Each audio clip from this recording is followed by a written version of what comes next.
Hi! If you have booked a session with us but aren't sure about where to go, don't worry.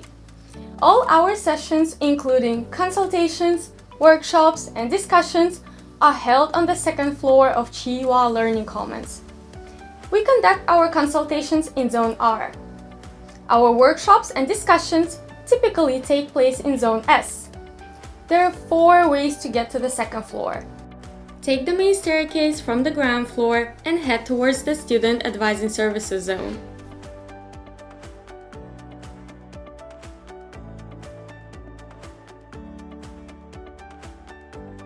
Use the lift in the Ron Shaw Tower to reach the second floor.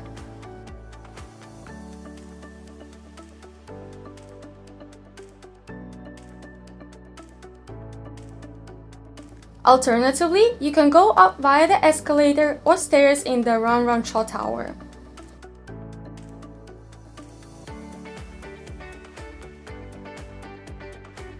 Lastly, use the lift or the escalators in the Jockey Club Tower and walk from there.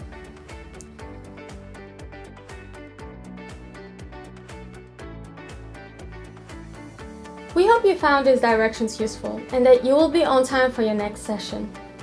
If you opted for a Zoom consultation, you must upload the meeting link 24 hours before the session. Should you have any further questions, don't hesitate to contact us via this email. If you want to refer back to this video, you can find it on our website or on our social media. We look forward to seeing you soon. Bye!